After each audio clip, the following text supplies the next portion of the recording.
In this tutorial, we will see the next method of factorizing polynomial, which is by regrouping of the terms of the polynomials. जो हमारे polynomial के terms हैं, जैसे ये एक polynomial है, इसको अगर मैंने factorize करना है, तो पहले अगर मैं सबसे पहले इसको देखूं, इसको देखने से क्या लगता है, क्या कॉमन फैक्टर है कोई? तो इनिशियली शुरू में हमें we don't see any common factor, कोई कॉमन फैक्टर दिखाई नहीं दे रहा है जो इन चारों टर्म्स में कॉमन होगा। इसमें इसमें इसमें और इसमें चारों में कॉमन होना चाहिए, तो वो हमें दिख नहीं रहा है। एक चीज ये जरूर दिख रहा है, we can see 6xy and negative 9x, यानी कि ये फर्स्ट टर्म और last term they have common factor which is 3x, क्योंकि अगर आप देखोगे 6xy और नेगेटिव 9x, इसमें कॉमन क्या है? एक तो 3 है और x भी कॉमन है, so we can see that common factor is 3x. so हम क्या करते हैं?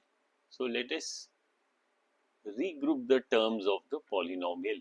इनको हम regroup करते हैं। ये जो 9x है, क्योंकि ये नेगेटिव 9x और पॉजिटिव 6xy इनमें तो कॉमन दिख रहा है, तो इस नेगेटिव 9x को मैं इसके साथ लिखूंगा। सो इसको मैं इस टाइप से लिख रहा हूँ।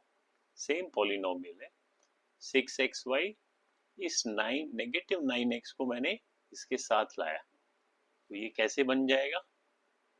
ये बन जाएगा 6xy, उसके बाद फिर मैं लिखूंगा नेगेटिव 9x, और ये जो दो टर्म बाकी बच गए नेगेटिव 4y एंड पॉजिटिव 6, इनको मैंने वैसे का वैसे ही लिखा।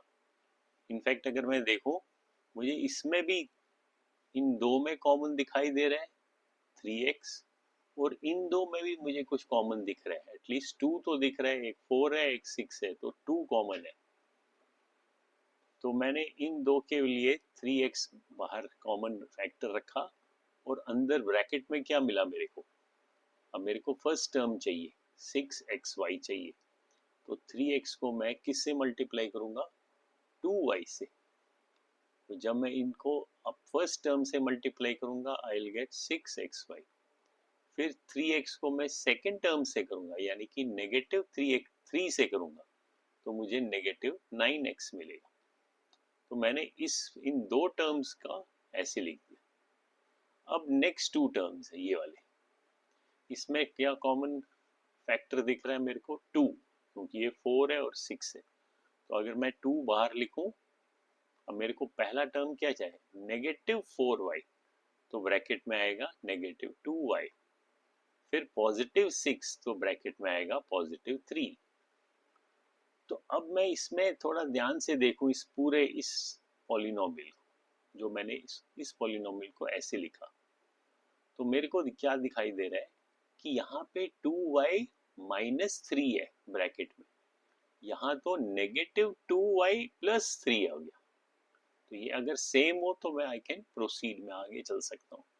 तो इंस्टेड ऑफ पॉजिटिव 2 मैंने जो कॉमन रखा, इसके बदले में नेगेटिव 2 कॉमन रखता हूँ, यानी कि इन दो टर्म्स में नेगेटिव 2 भी कॉमन हो सकता है, तो मैंने नेगेटिव 2 को कॉमन रख दिया। अब मैं ब्रैकेट में क्या रखूंगा? मुझे नेगेटिव 4y चाहिए, तो पहला टर्म बनेगा 2y, क्योंकि नेगेटिव 2 और 2y को मल्टीप्लाई किया तो मुझे नेगेटिव 4y मिला। फिर मैं नेगेटिव 2 को सेकेंड टर्म से मल्टीप्लाई करूंगा, नेगेटिव 6 से करूंगा, क्योंकि नेगेटिव और नेगेटिव पॉजिटिव बन जाएगा, मुझे पॉजिटिव 6 चाहिए। तो नेगेटिव 2 जब मैंने एक कॉमन फैक्टर बाहर रखा, अंदर मेरे को 2y माइनस 3 मिला। अब मेरे आसान हो गया। अब इस पूरे को देखने से मुझे क्या पता चल रहा है? दैट 2y माइनस 3, ये और ये इज कॉमन। तो मैं क्या करूंगा? 2y माइनस 3 को मैं बाहर एक ब्रैकेट में लिखूंगा, फिर मैं अब मेरे को ये वाला चाहिए एक्सप्रेशन। सो 2y माइनस 3 को मैं किससे मल्टीप्लाई करूंगा? अब देखो ये पहला 2y माइनस 3 तो यहाँ बाहर लिखा, मल्टीप्लाइड बाई 3x है तो 3x मैंने ब्रैकेट में लिखा।